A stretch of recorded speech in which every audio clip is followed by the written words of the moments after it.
India Legal presents Courts Roundup.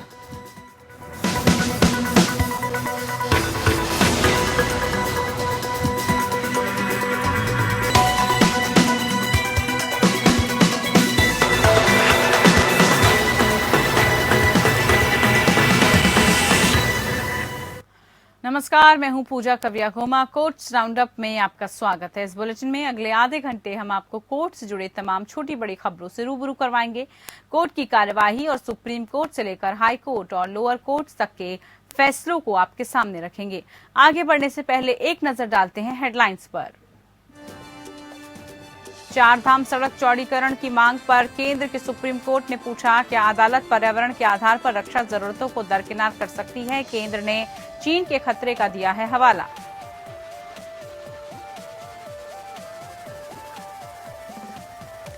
पुराने मुल्ला पेरिसर बांध के किसी भी तरह से विफल होने से इडुक्की बांध पर पड़ सकता है व्यापक प्रभाव।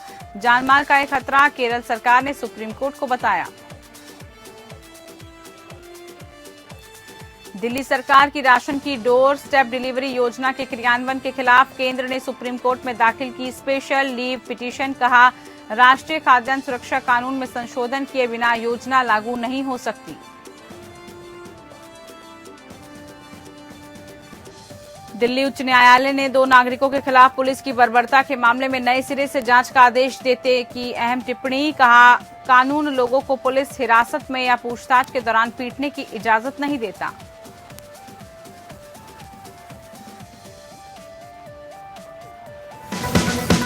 India Legal presents Courts Roundup.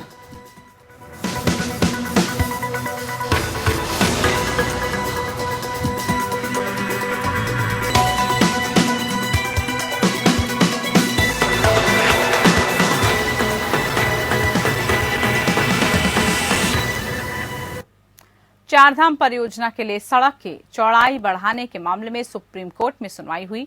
Chardham यात्रा के पहले चरण में वन मंजूरी और चारधाम की ओर से जाने वाली सड़क के सुधार और विस्तार के लिए दी गई वन्य जीव मंजूरी को चुनौती देने वाली याचिका पर सुनवाई कर रही है। इस परियोजना के लिए कथित तौर पर बड़े पैमाने पर वनों की कटाई हुई है। केंद्र की तरफ से अटॉर्नी जनरल के वेणुगोपाल ने भारत चीन सीमा की ओर से जाने वाली सड़क को 10 मीटर चौड़ा करने के लिए अनुमति मांगते हुए कहा कि चीन के साथ सीमा विवाद की वजह से सड़कों को चौड़ीकरण की आवश्यकता है। अटॉर्नी जनरल ने कहा कि चीन की सीमा तक जाने वाली सड़क को पहले 5.5 मीटर से 10 मीटर तक चौड़ा करने की जरूरत है। परिस्थितियों को देखते हुए यदि कभी भी भारी सैनिक सामानों को ले जाने की जरूरत पड़े तो जाया जा सके। सुप्रीम कोर्ट ने कहा कि हम सुरक्षा चिंताओं को नजरअंदाज नहीं कर सकते। हमें हाल ही के दिनों में सीमा पर हुई घटनाओं को भी ध्यान में रखना होगा। हम रक्षा आवश्यकताओं की अनदेखी नहीं कर सकते। चीन के द्वारा हालिया घटनाक्रम को नजरअंदाज नहीं किया जा सकेगा। हिमन नदियों का पिघलने के कारण केवल सड़कों के निर्माण या चौड़ीकरण के कारण नहीं बल्कि कार्बन फुटप्रिंट भी इसका एक मुख्य कारण है। वहीं एनजीओ ग्रीन दून सिटीजन की ओर से कॉलिन गोंजावेल्स ने कहा कि भारतीय सेना केवल राजनीतिक प्रतिष्ठान की सनक का पालन कर रही थी और वो वास्तव में मौजूदा सड़कों से खुश थी जो तीर्थ यात्रा को चारधाम से जोड़ती है। साथ ही ये भी कहा गया कि सभी चार धामों यानी गंगोत्री, यमुनोत्री, केदारनाथ और बद्रीनाथ को जोड़ने वाली सड़क का विकास करेगी और हिंदू तीर्थ यात्रा को 900 किलोमीटर की सड़क बनाकर यात्रा को आसान बनाना चाहती है। निजी अस्पतालों, नर्सिंग होम्स में कोविड रोगियों से इलाज की मनमानी बिल वसूली के खिलाफ दाखिल याचिका पर सुप्रीम कोर्ट में सुनवाई हुई। यहां कोर्ट ने सभी राज्य सरकारों को नोटिस जारी कर जवाब मांगा है। कोर्ट इस मामले में केंद्र सरकार को पहले ही नोटिस जारी कर चुका है। दरअसल सुप्रीम कोर्ट ने एक याचिका में ये जानने का फैसला किया है कि क्या निजी अस्पतालों में कोविड-19 रोगियों और उनके परिवारों को महामारी के दौरान चिकित्सा देखभाल की सख्त जरूरत के समय फीस के लेन देन में गड़बड़ की गई है।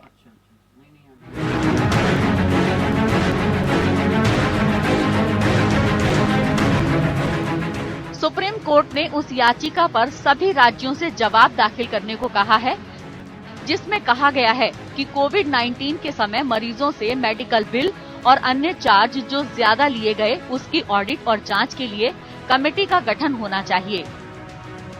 सुप्रीम कोर्ट के जस्टिस DY चंद्रचूड़ की अगुवाई वाली बेंच ने इस मामले में सभी राज्यों को नोटिस जारी कर जवाब दाखिल करने को कहा है। साथ ही याचिकाकर्ता से कहा है कि वह अर्जी में बदलाव करे और सभी राज्यों को प्रतिवादी बनाए। सुनवाई के दौरान केंद्र सरकार की ओर से additional solicitor general K M. Nataraj ने कहा, क्योंकि स्वास्थ्य राज्य का विषय है, ऐसे में राज्यों को प्रतिवादी बनाया जाना चाहिए। इसके बाद याचिकाकर्ता के वकील बल्लभ ठाकुर ने कहा कि वह अर्जी में बदलाव करेंगे। कोरोना के वक्त मरीजों से बिल के जरिए ज्यादा चार्ज किए जाने के मामले में दाखिल जनहित याचिका पर सुप्रीम कोर्ट ने सुनवाई का फैसला किया। याचिका में कहा गया है कि कोविड मरीजों से ज्यादा चार्ज किए गए बिलों को एग्जामिन करने के लिए मैकेनिज्म बनाया जाए। याचिका में कहा गया है कि प्राइवेट अस्पतालों ने ज्यादा बिल चार्ज किए हैं, उन बिलों की जांच की जाए। याचिकाकर्ता अनिल थापर की ओर से गुहार लगाई गई है कि इस मामले में उन अस्पतालों के बिल की स्क्रूटनी की जाए जिनके बिल में एक्स्ट्रा चार्ज किए गए हैं। याचिका में कहा गया है कि कई मरीजों से कोरोना के समय एक्स्ट्रा चार्ज लिए गए हैं। इनमें से कई मरीजों की मौत तक हो चुकी है। सुप्रीम कोर्ट ने कहा है कि इस मामले में हम प्रक्रिया बनाएंगे। सुप्रीम कोर्ट ने कहा कि ये याचिका जनहित याचिका के तौर पर दाखिल की गई है और याचिका में विशेष तौर पर उल्लेख किया गया है कि कोरोना के समय मरीजों को मेडिकल फैसिलिटी की जरूरत थी। प्राइवेट अस्पतालों में ये सुविधाएं लेने के लिए लोगों की भीड़ थी, क्योंकि पब्लिक हेल्थ सुविधाओं का अभाव था। इस दौरान मरीजों से ओवर चार्ज किया गया। एक अन्य मामले में सुप्रीम कोर्ट ने कहा है कि क्लिनिकल ट्रायल के डेटा को सार्वजनिक करने की गुहार पर 29 नवंबर को सुनवाई की जाएगी।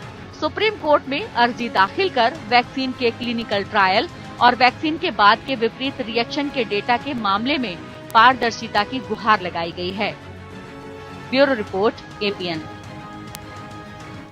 तो वहीं केंद्र सरकार ने दिल्ली हाई कोर्ट के 27 सितंबर के उस आदेश को चुनौती देते हुए सुप्रीम कोर्ट में स्पेशल लीव पिटीशन दाखिल की है, जिसमें दिल्ली सरकार की घर घर राशन डिलीवरी योजना या राशन की डोर स्टेप डिलीवरी योजना के क्रियान्वयन का रास्ता साफ हुआ था। जस्टिस एल नागेश्वर राय, जस्टिस BT गवई और जस्टिस BV नागरत्ना की पीठ ने भारत के सॉलिसिटर जनरल तुषार मेहता के अनुरोध पर केंद्र की याचिका को स्थगित कर दिया।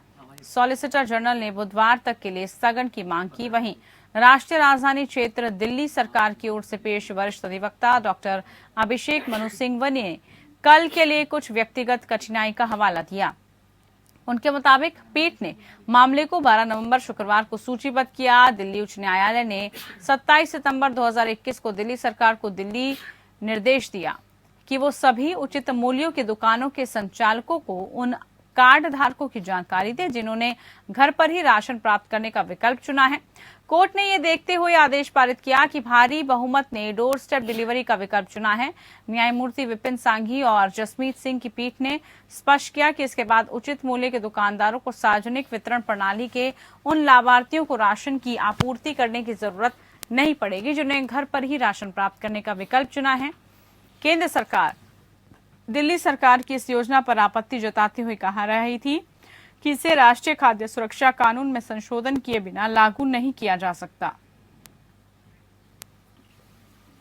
केरल सरकार ने सुप्रीम कोर्ट को बताया कि पेरियार नदी पर बने 126 साल पुराने मुल्ला पेरियार बांध के किसी भी तरह से विफल होने से नीचे की ओर स्थित इडुकी बांध पर व्यापक प्रभाव पड़ सकता है और दोनों बांधों की संयुक्त विफलता एक विनाशकारी परिणाम होगी। 50 लाख लोगों के जीवन और संपत्ति पर प्रभाव पड़ सकता है। शीर्ष अदालत के समक्ष दायर एक हलफनामे में केरल राज्य ने यह भी प्रस्तुत किया कि पिछले कुछ वर्षों में जलवायु परिवर्तन के कारण अनियमित वर्षा पैटर्न के कारण बांध के जलाशय के जलस्तर में अचानक वृद्धि हुई है। केरल राज्य का कहना है कि मुल्ला पेरियार में 126 साल पुराने मौजूदा बांध की सुरक्षा चिंताओं के कारण खतरे को दूर करने और मुल्ला पेरियार बांध के बहाव में रहने वाले लाखों लोगों की सुरक्षा की रक्षा के लिए एकमात्र स्थायी समाधान है डाउनस्ट्रीम में एक नया बांध बनाना। केरल सरकार द्वारा ये सुनिश्चित करने के लिए हलफनामा दायर किया गया था कि बांध के जलाशय में जल स्तर 139 फीट अधिक नहीं होना दिया जाना चाहिए, जो शीर्ष अदालत के 2014 के फैसले द्वारा निर्धारित 142 फीट के अनुमेय सीमा से 3 फीट नीचे है। सुप्रीम कोर्ट ने 2018 में केरल बाढ़ के दौरान अस्थायी व्यवस्था के रूप में जल स्तर को 139 फीट पर बनाए रखने का आदेश पारित किया था।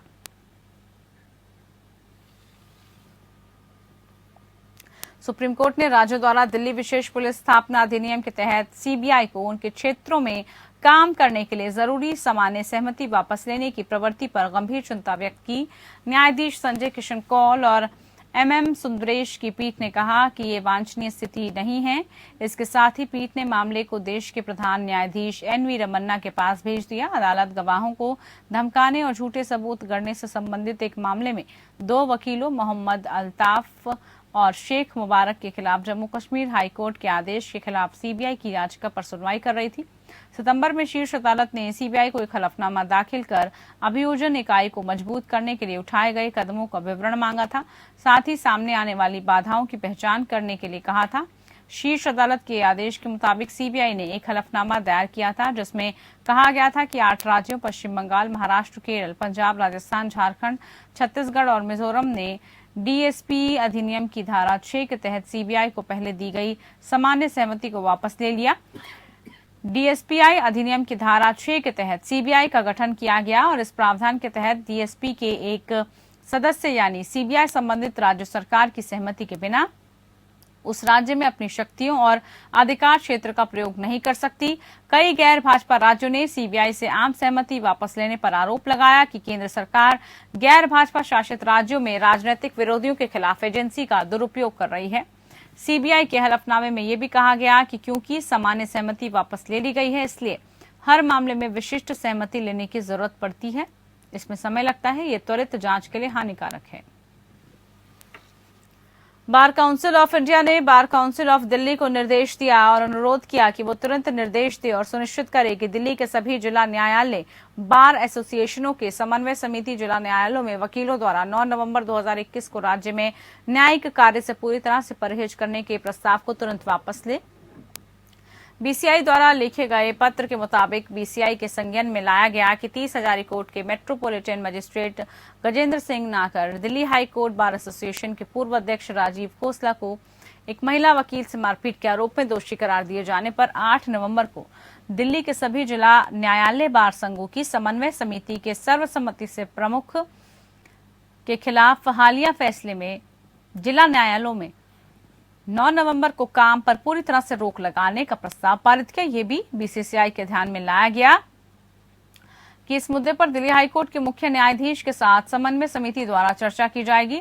समिति में यदि मामला उनकी संतुष्टि के अनुसार हल नहीं होता तो समिति संबंधित न्यायिक अधिकारी के न्यायालय का पूर्ण अनिश्चितकालीन बहिष्कार पर विचार करेगी। इसलिए बार काउंसिल ऑफ इंडिया ने आगे निर्देश दिया कि दिल्ली के स्टेट बार काउंसिल से अनुरोध है कि यदि उनके द्वारा उठाए जा रहे मुद्दे का समाधान नहीं किया जाता तो न्यायिक अधिकारी के अनिश्चितकालीन बहिष्कार के प्रस्ताव को वापस लेने के लिए समन्वय समिति को निर्देश जारी करे।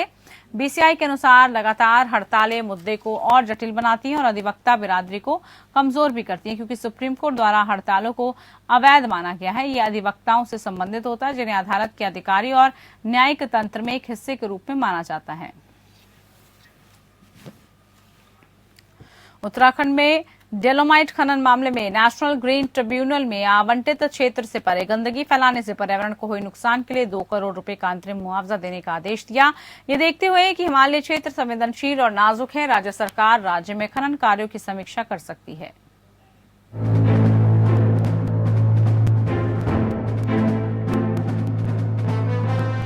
नेशनल ग्रीन ट्रिब्यूनल ने उत्तराखंड के पिथौरागढ़ क्षेत्र में एक messrs NV minerals corporation limited द्वारा डोलोमाइट चट्टान के कथित अवैध खनन से संबंधित एक मामले में परियोजना प्रस्तावक को पर्यावरण को नुकसान पहुंचाने और पट्टे वाले क्षेत्र से बाहर गंदगी फैलाने के लिए अंतरिम मुआवजे के रूप में 2 करोड़ रुपए जमा करने का निर्देश दिया है।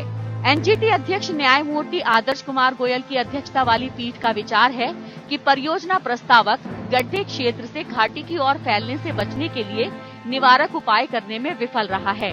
पीठ ने राशि जमा करने के लिए 1 महीने का समय दिया है। पीठ ने कहा है, कचरा आवंटित क्षेत्र से बाहर के वातावरण में फैल गया है। ओवरफ्लो सामग्री को ठीक से ढेर नहीं किया गया है, जिसके परिणाम स्वरूप और नुकसान हुआ। पीठ ने सीपीसीबी की एक संयुक्त समिति का गठन किया था। अब Indian school of mines, Bihar, भारतीय खान ब्यूरो, खान मंत्रालय, भारत सरकार और SEIAA उत्तराखंड को इस मामले में सुधार के साथ साथ मुआवजे का आकलन करना होगा। संयुक्त समिति द्वारा प्रस्तुत रिपोर्ट पर विचार करते हुए पाया गया कि प्रस्तावक द्वारा सक्रिय खदान, गड्ढे क्षेत्र से ढलान या घाटी की ओर फैलने से बचने के लिए पर्याप्त उपाय नहीं किए गए। इस पर ट्रिब्यूनल ने आदेश दिया। माननीय सुप्रीम कोर्ट द्वारा निर्धारित सिद्धांत पर भुगतान के लिए उत्तरदायी मुआवजा 14 करोड़ रुपए से कम नहीं हो सकता। अंतरिम मुआवजे के माध्यम से हम परियोजना प्रस्तावक को 1 महीने के भीतर 2 करोड़ रुपए की राशि जमा करने का निर्देश देते हैं। यह राशि पहले से निर्देशित अन्य अनुपालनों के अलावा खनन को फिर से शुरू करने की अनुमति देने के लिए एक शर्त होगी। ट्रिब्यूनल ने कहा कि उक्त राशि कृषि को हुए नुकसान के लिए पहले से निर्धारित मुआवजे के अतिरिक्त होगी। ट्रिब्यूनल ने कहा, यह देखते हुए कि हिमालय क्षेत्र संवेदनशील और नाजुक है, राज्य सरकार राज्य में खनन कार्यों की समीक्षा कर सकती है। यदि बहाली की लागत संभावित मुआवजे की राशि से अधिक है तो परियोजना प्रस्तावक नियत समय से इसका भुगतान करने के लिए उत्तरदायी होगा। ट्रिब्यूनल ने ये भी निर्देश दिया कि जब तक पूरे क्षेत्र को बहाल नहीं किया जाता और पीड़ितों को मुआवजा नहीं दिया जाता, तब तक खनन गतिविधियों की अनुमति नहीं दी जा सकती। Bureau report, APN। तो इधर मद्रास हाईकोर्ट ने डीएमके नेता कनिमोझी करुणानिधि के खिलाफ दर्ज आपराधिक मानहानि का मामला खारिज किया है। दरअसल करुणानिधि पर तमिलनाडु के पूर्व सीएम अन्नाद्रमुक के एडापादी पलानी स्वामी के खिलाफ कथित रूप से निराधार भ्रष्टाचार के आरोप लगाने के खिलाफ मानहानि का मुकदमा दर्ज किया गया था। न्यायमूर्ति एम निर्मल कुमार ने कचरा निपटान के मुद्दे पर विल्लुपुरम में 2018 डीएमके के नेतृत्व वाले विरोध प्रदर्शन से संबंधित मामले को खारिज कर दिया। कनिमोझी पर अपने भाषण में भ्रष्टाचार का आरोप लगाकर तत्कालीन मुख्यमंत्री ई पलानीस्वामी की प्रतिष्ठा धूमिल करने का भी आरोप लगाया गया था। Principal district and sessions court Villupuram में दायर मानहानि के मामले को कनिमोझी ने हाई कोर्ट में 2019 में मामले को खारिज करने की याचिका के माध्यम से चुनौती दी थी।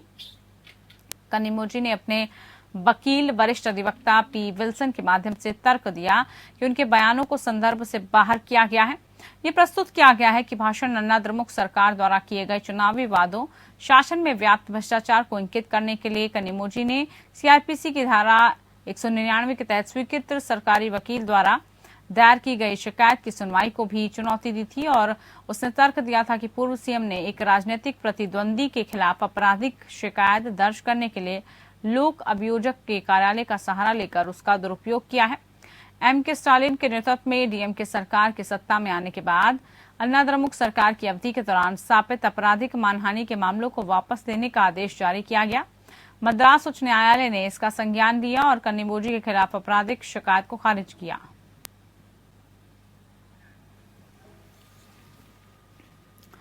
दिल्ली हाईकोर्ट ने जानवरों में कृत्रिम गर्भाधान पर रोक लगाने की मांग वाली एक जनहित याचिका का निपटारा कर दिया। इसके साथ ही हाईकोर्ट ने पशुपालन, डेयरी और मत्स्य पालन मंत्रालय को याचिका पर विचार करने का निर्देश दिया। भारतीय पशु चिकित्सा परिषद, भारतीय पशु कल्याण बोर्ड, भारतीय पशु चिकित्सा अनुसंधान संस्थान आदि मामले में अन्य प्रतिवादी है। मुख्य न्यायाधीश DN पटेल और न्यायमूर्ति ज्योति सिंह की पीठ ने प्रतिवादियों से कहा कि वो कानून, नियमों, विनियमों, लागू सरकारी नीतियों के अनुसार जितनी जल्दी हो सके और व्यवहारिक रूप से उठाई गई शिकायतों का फैसला करें। जनहित याचिका पशु अधिकार कार्यकर्ता संगीता डोगरा ने दायर की थी। उसने प्रस्तुत किया कि जानवरों में कृत्रिम गर्भाधान का अभ्यास उनके प्राकृतिक व्यवहार के खिलाफ है। डोगरा ने आगे बताया कि उत्तरदाताओं ने कौशल विकास के तहत राष्ट्रीय योग्यता रजिस्टर में 8वीं और 10वीं पास को जोड़ा है, जिससे उन्हें जानवरों में कृत्रिम गर्भाधान करने की अनुमति मिलती है। ये दलील न केवल योग्य पशु चिकित्सकों के अधिकारों को प्रभावित करती है, बल्कि जानवरों के जीवन के अधिकार के खिलाफ भी है। याचिका में कहा गया है कि कृत्रिम गर्भधारण की विधि यदि किसी भी जानवर में आवश्यक हो, जिसमें पूरी तरह से बांझ हो गया हो, तो केवल स्त्री रोग में विशेषज्ञता वाले पशु चिकित्सक ही आवश्यक निदान करने के बाद किसी भी पशु नर या मादा पर प्रैक्टिस करेंगे। इसलिए ये तकनीकी एनिमल मेडिकल ग्रेजुएट और पोस्ट ग्रेजुएट को शामिल करने के लिए भारतीय पशु मेडिकल काउंसिल अधिनियम 1984 की धारा 30 और 31 के मुताबिक संशोधित दिशा निर्देशों में होगी। इलाहाबाद हाईकोर्ट के समक्ष लंबे समय से लंबित आपराधिक अपीलों पर हाईकोर्ट द्वारा की गई टिप्पणियों का उल्लेख करते हुए हाईकोर्ट के नवनियुक्त मुख्य न्यायाधीश राजेश बिंदल ने सोमवार को अदालत में लंबित आपराधिक अपीलों के शीर्ष निपटान का आह्वान किया। इलाहाबाद हाईकोर्ट की लखनऊ पीठ में उनके सम्मान में आयोजित फुल कोर्ट वेलकम रेफरेंस में बोलते हुए सीजे बिंदल ने आज बार का सहयोग मांगा ताकि लंबित मामलों का जल्द से जल्द निस्तारण किया जा सके। मुख्य न्यायाधीश बिंदल ने टिप्पणी की, ये चिंता का विषय है कि न्यायालय में पुराने मामले लंबित हैं जो लखनऊ पीठ के समक्ष 1974 तक पुराने हैं। हमें इस संबंध में सुप्रीम कोर्ट से बहुत सारी टिप्पणियां मिल रही हैं, विशेष रूप से आपराधिक मामलों में विशेष है। मैं बार से अनुरोध करता हूं कि आपकी बड़ी मदद से हम उसमें एक अच्छा नाम और प्रतिष्ठा प्राप्त करने के समक्ष होंगे। महत्वपूर्ण बात यह है कि इलाहाबाद हाईकोर्ट के मुख्य न्यायाधीश की टिप्पणी सुप्रीम कोर्ट के पिछले महीने के उस आदेश की पृष्ठभूमि में आई जिसमें इलाहाबाद उच्च न्यायालय ने आपराधिक लंबे समय तक मामलों को स्वतः संज्ञान लेते हुए मामला दर्ज करने का निर्देश दिया था और इससे पहले सुप्रीम कोर्ट ने आपराधिक अपीलों की शीघ्र निपटान के मुद्दे पर इलाहाबाद उच्च न्यायालय से जवाब मांगा था। हालांकि ये देखते हुए कि इलाहाबाद उच्च न्यायालय द्वारा अपने हलफनामे में दिए गए सुझाव बोझिल थे, अदालत ने स्वतः संज्ञान मामला दर्ज करने का निर्देश दिया। सीजे बिंदल ने इस कार्यक्रम में बोलते हुए बार और बेंच दोनों के द्वारा किए जाने वाले संयुक्त प्रयासों पर भी जोर दिया। चलिए इसी के साथ कोर्ट्स राउंड अप में फिलहाल के लिए इतना ही। नमस्कार। India Legal presents Courts Roundup.